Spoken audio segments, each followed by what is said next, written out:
where you really have to make an effort. Unlike in Andhra Pradesh, where in Andhra Pradesh or like in Karnataka, the moment you're an IAS, you are immediately accepted. So in the sense, accepted means there is a lot of. So when you go to a troubled state, you need to actually build your own credibility. It's like not that your legacy that actually your institution is bringing. You have to actually, you need to reach out to the people, solve problems, build credibility. But it's phenomenal. Once you build credibility, the kind of an authorization that you get is phenomenal. Yeah, in fact, that's something I believe. In fact, I wanted to tell you about the corruption. One of the things that someone was saying, about, the challenges of, So what we did, in fact, when I was DC or collector, we did the Social Audit Acts. Social Audit Act, that's something in the governance discussion also, where we could able to, completely remove a lot of leakages in the rural development sector. And that became now a later, with the political support, we brought a social audit legislation in the state. Meghalaya is the only state as on today to have a social audit legislation. In the sense, you have, where people can actually audit what government is doing. Just one example. I'm just saying. Yeah. No, thank you. We have also in the audience, though I'm not going to embarrass him, one of the youngest politicians of this country, Darshan Putania. Please, you get up. He's the member of the Legislative Assembly of the state of Karnataka. 20 years as a, guess what? 20 years of merger and acquisitions in Colorado, and then left that and has stood for elections and won. He's in the local assembly. So why I want to ask you questions is normally the bureaucrats blame the politicians and he said the politicians blame the bureaucrats.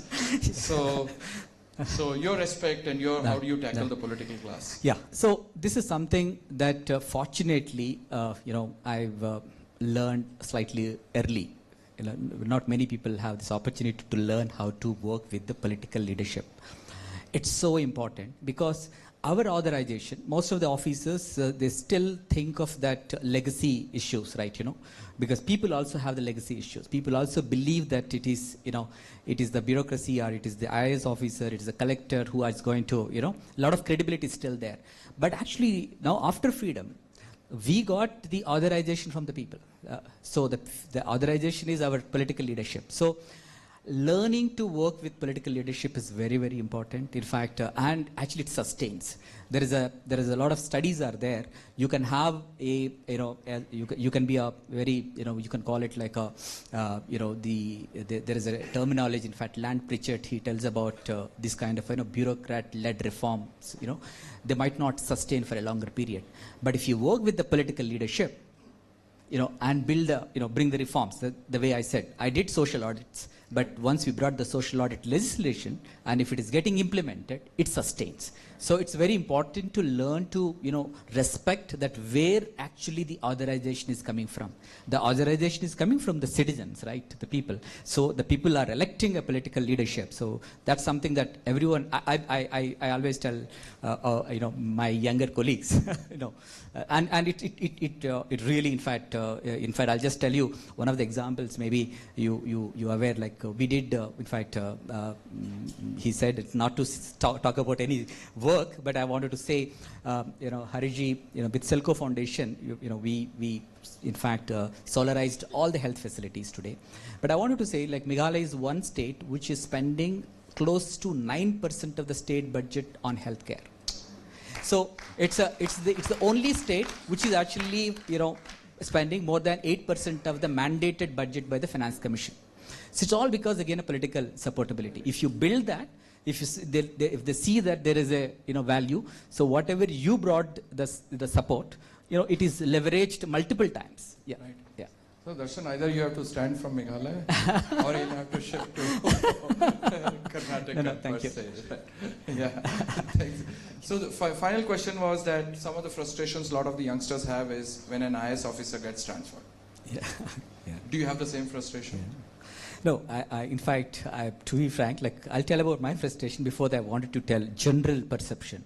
Definitely, if you are getting involved into any job, like any other, it's like when you are getting transferred, and that too in the middle of the work, it's like it's you crash. In fact, sometimes it affects you badly. It affects your health. It affects sometimes many. This is the fact. Actually, we have been seeing that.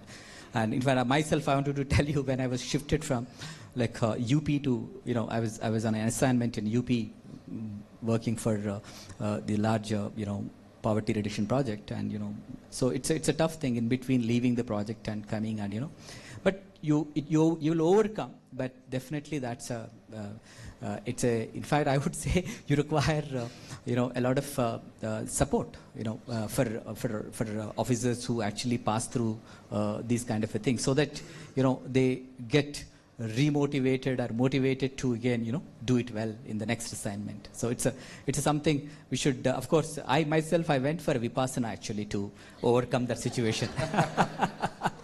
So when you criticize the IAS officers, think about they are also human beings, and the politicians who are human beings who stand. Thank you so much. Thank you. Sampath ji, Right. Thank you. Thank you. Excellent.